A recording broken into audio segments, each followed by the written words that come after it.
When you're in trouble, great neighbors are there to lend a hand. Unfortunately, some people have dreadful neighbors who disrupt the lives of other people around them. Neighbor assaulted people with fish and chainsaw. Dale McDaniel, resident of Newport Richey, Florida, was accused of drinking too much and chasing his neighbors around with a chainsaw. While one of the residents of Pasco County blames Mr. Dale, who is 52 years old, for slapping him across his face with a big fish, Victoria Breitfeller, another resident, blames Mr. Dale for choking him. Oftentimes, neighbors have found him peeing in public and abusing the passers-by.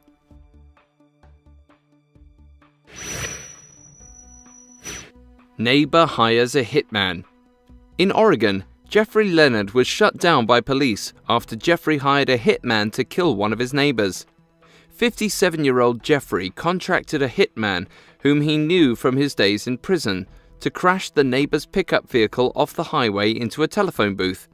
To make matters simpler for the hitman, Jeffrey even provided him with a Chevy Suburban.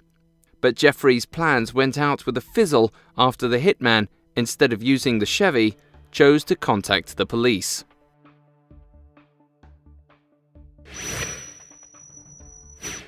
Wi-Fi hacking.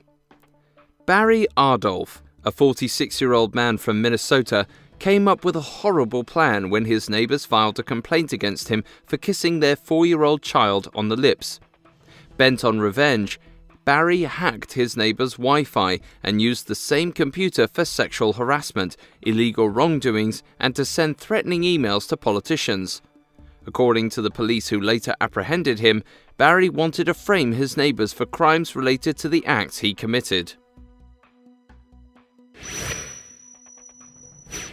Attempting to burn down his neighbor's house. Philip Bennett, a 58-year-old from Cartersville, was found guilty of setting his neighbor's house on fire. According to Marty Corbett, a resident of the same neighborhood, on the day the incident took place, Philip had approached and lectured him about his messy lawn. Soon after, the conflict became more heated, and Philip broke one of his house's windows, doused the place with gasoline, and set the house on fire. Pile of garbage.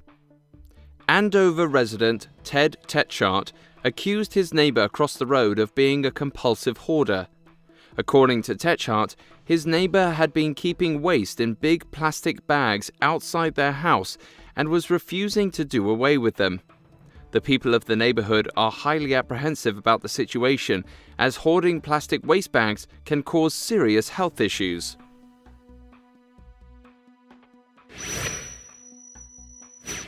A mother of a 13-year-old autistic child living in Tampa, Florida, found an unfamiliar note advising her to euthanize her child and donate his body parts towards the betterment of science.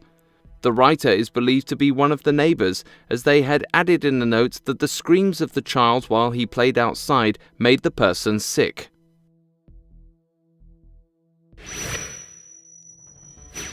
The Race Garden.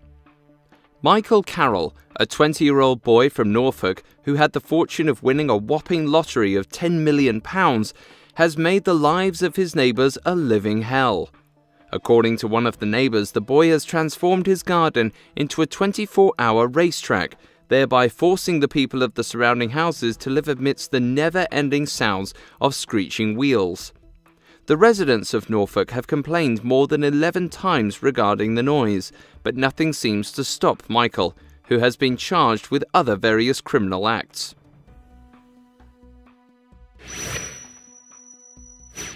Credit card thief. Anthony David from Florida wanted to watch an NFL game and paid for the tickets using his neighbor's credit card after stealing it. As reported, Anthony had been using their credit cards for various personal purposes and had lately even extended his generosity by buying them tickets for the match. Bill and Melissa Callahan, residents of Spring Hill, had filed a report stating their missing card was being used illegally, and soon after that, the police caught 37-year-old David red-handed.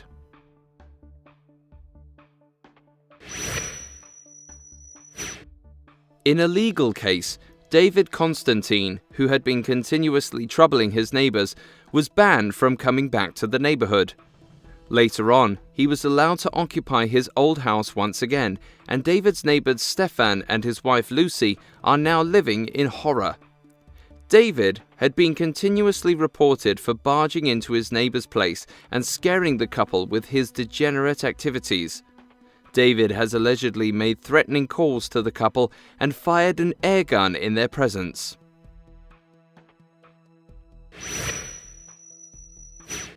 Mental torment.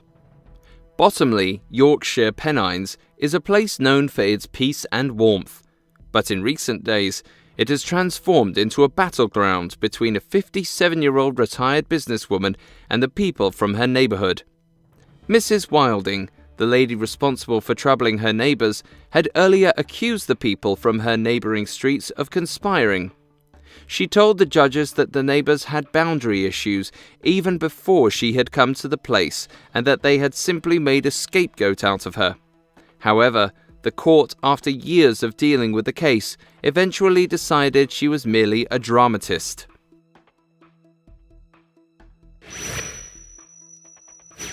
Neighbors' sex recordings. In a strange case of humiliation, a neighbor who was fed up with the moaning coming from their neighbor's house at night recorded and uploaded the audio clip onto the internet. Commentators made fun of the audio tape and advised the neighbors to keep their voices down. Dennis and Sandra Hawes constructed a sun terrace on their kitchen roof, after which their neighbor Charles Hart turned hostile and built the Great Wall of Fleetwood. It has become popular even amongst tourists. It is believed that when Charles learned about the sun terrace, he criticized his neighbors for not discussing the idea of building it with him.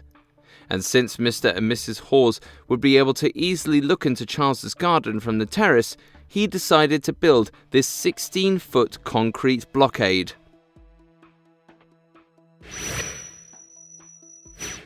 Nazi neighbor. Alexander Hurin, now living in Fareham in Hampshire, is an average-looking 90-year-old man. His neighbors treated him in a friendly way until they came to know of his true identity.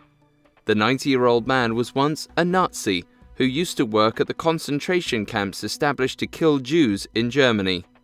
Besides that, he is even believed to have been a part of the Troniki labor camp in occupied Poland, where 6,000 Jews were murdered on a single day. The flag. In a Michigan neighborhood, a man dangled a noose and Confederate flags from a tree in front of his house.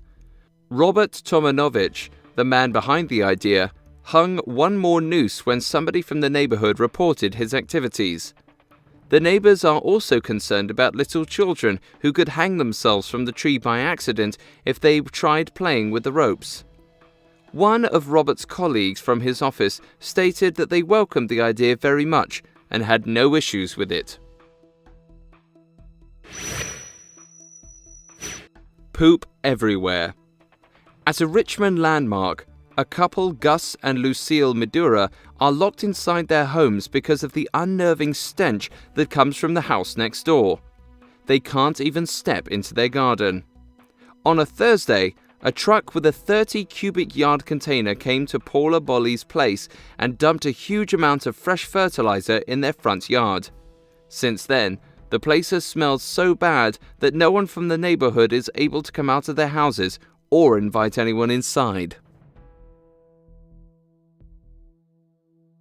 Hey guys, thanks for watching. Make sure to like and subscribe.